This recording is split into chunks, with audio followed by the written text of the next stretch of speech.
I was looking what Dr. Blanton, Smiley Blanton, who was a colleague of Dr. Norman Vincent Peale, what he said about fear. He said, fear is the most subtle and destructive of all human diseases. Ladies and gentlemen, fear kills dreams.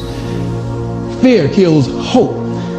Fear put people in the hospital.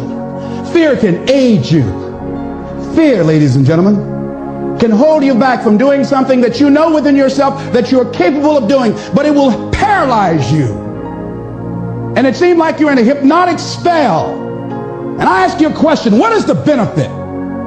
What's the benefit of allowing fear to hold you back? What's the benefit of giving up on yourself, of not stepping out on life and taking life on? What is the benefit for you? What's the plus in that? It's one of the things I had to ask myself. So I didn't want to make any mistakes. I wanted everybody to like me. I wanted to be perfect the first time I did something. It's not going to happen. You're going to make some mistakes. You're going to hurt some folks' feelings. You're going to create some enemies whenever you decide that you want to begin to take life on. You've got to ask yourself, how long am I going to allow this to hold me back? I like what Zig Ziglar says. He said, fear is false evidence appearing real. That is an illusion that we create in our mind. It is a state of mind that can be changed. So let's look at how we can begin to take some steps to restructure that fear, to begin to expand our visions of ourselves, to begin to increase our self-esteem. Webster said that self-esteem means confidence and satisfaction in oneself. I want to talk about, like, when I started, going to school and stuff, a lot of people put me down, you know what I mean? Like, people tease each other. I mean, people come up and say, hey, you're fat, you're fat, you're fat, you're fat, you're fat, you're fat, you're fat, like, lose some weight, and you're like, you go home and you look at yourself in the mirror and go, I'm fat, right? And so many people tease each other. Oh, you're too short, you're too tall, you look whatever, different hair and all that. It doesn't matter. See, the thing is, when you're in school, when you're growing up in life, it actually sort of matters to people how you look. And then it matters to you because it matters to others. Why?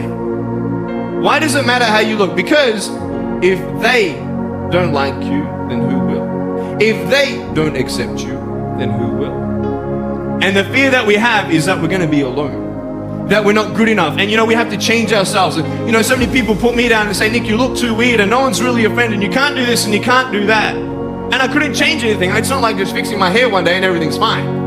It's not like, just whatever. I couldn't change my circumstance. I couldn't just one day wake up and say, hey, give me arms and legs, I need arms and legs. You know what I mean? Like, I went to a bodybuilder, and said, can you make me some arms and legs? No joking. Bodybuilder, you get it? Right? So this is the thing, I go up to people, can you give me a hand? Just joking. But it was so hard because people put me down. And I started believing that I was not good enough. I started believing that I was a failure. That I'll never ever be somebody who people would like or people would accept. And it was so hard, man. I thought to myself, I can't go on the soccer field like everybody else, and I can't ride my bike, and I can't skateboard, and all these sort of things. I started getting depressed. I thought, what kind of purpose do I have to live? I mean, are you just here to live to die? I mean, is there not a purpose for me? Is there not a purpose in life? And I had questions and no answers. And I asked my mom and dad, why did this happen? I asked doctors, why did this happen? They don't know. There are some things in life that are out of your control that you can't change, and you got to live with. The choice that we have, though, is either to give up or keep on going. I want to ask you, what are you going to believe? Are you going to believe in yourself? Are you going to believe everybody else's judgment on you? Are you going to believe people when they say that you're a failure and no one really likes you, no one really cares about you? How many of you used to have a favorite dessert or a food or a form of alcohol that you really, really, really loved? And then one night you had an experience like never before, where something happened, where this food or this drink or this alcohol that you love so much, it went down, but it kept coming back up at a level of intensity and with enough aroma and pain and association that to this day, it takes no willpower just to think of that alcohol or think of the smell of that food or look at it makes you appalled, makes you repelled. Who's had an experience like this in your life? Say I. Tell me what that change was. Was that a change in willpower? No, all that happened is your brain changed what it used to link pleasure to, it now linked pain to. When you link enough pain, it takes no willpower, you're gonna avoid it. The problem is some of you are linking pain to things you need, like exercise, right? Or pain what you need, like a relationship, right? And it's the wrong association, but it's gonna control your life. Your job is to change what you link pain and pleasure to. So that night, what was pleasure became pain, and now it takes no willpower, you just avoid it. So we call that changing what you associate to things in your nervous system, or for short, a neuroassociative change. In other words, changing in your nervous system, what you associate pain and pleasure to. So, by the way, in this Christmas Carol story, does this man Scrooge change his life, yes or no? Look at your life right now. Whatever you've done up to this point in time, your life is working. Whatever you have produced, it came out of you as a result of the kind of person that you have become. It's a result of your choices. It's a result of your consciousness. Now you have to ask yourself, are you satisfied with what you have produced? Is this what you want? Would you like for things to be better than this? Do you believe that you deserve better than this? Or are you content? This is it. You don't have to do anything else. That you already resign yourself in life and say, well, I'm happy. I'm not starving like the people in Calcutta. Are you allowing yourself to get off the hook like that? Or do you believe somewhere in the back of your mind or in your heart that there's some other great work for you to do? There's something else that life has for you. And that's why you're here. How do we handle this fear factor? How do we increase our self-esteem? You have to begin to fortify yourself. How do we do that?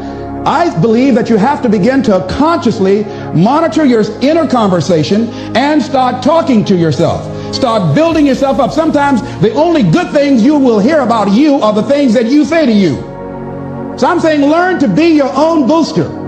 Start building yourself up. Start encouraging yourself. Start saying, I can do this. I can make this happen. When I started thinking about becoming a speaker, I said, yes, I can do this. I can make this happen. When I start trying to convince myself I can be a businessman after flopping and failing and losing thousands of dollars and feeling stupid and dumb and having people take advantage of me because of what I didn't know, I had to talk to myself because people were saying to me that I was dumb. And somewhere in the back of my mind, I was saying, you're right. Look at what I've done. I had to say, no, Les. Hey. Come on, man, get yourself together. You can handle this. You just haven't figured it out yet. It's all right. This is your training period. This is the tuition you have to pay for what you don't know. You can do this. Other people have done it. It doesn't take an Einstein. Get you some people that can teach you some stuff that you don't know. Get you some people that have done it successfully and learn from them. Take some seminars, workshops, read some books on how to manage a business. Change the way you see yourself and begin to tend to the personal details. Understand that nobody's going to take care of your business better than you. And when I start changing that kind of mindset of beating myself up because of my mistakes and start looking at the possibility of my doing better, of my making the adjustment that would enable me to do what I want to do successfully, things begin to change. And I'm saying, stop beating up on yourself. You do it. I know you do it. I've done it. It's a natural inclination for us to put ourselves down. See, we are born negative, I think, in a negative consciousness because we live in a negative world. Here's some other things, ladies and gentlemen. Begin to guard your mind against negative programming, like turn off the television. Don't watch the news. So you've got to guard the kinds of things that you put in your mind. See, if you don't program your mind will be programmed because human beings are goal-oriented. That's why we die of broken hearts early. That's why we're running through life to early graves. We're going through life, ladies and gentlemen, and I think that Henry David Thoreau said that most men live in quiet desperation. Most of us go through life running scared. So we created this in our minds, false evidence appearing real. We made it real in our minds. That's why Churchill said there's nothing to fear but fear itself. That's the destructive monster. So turn off things that can contribute to your fear.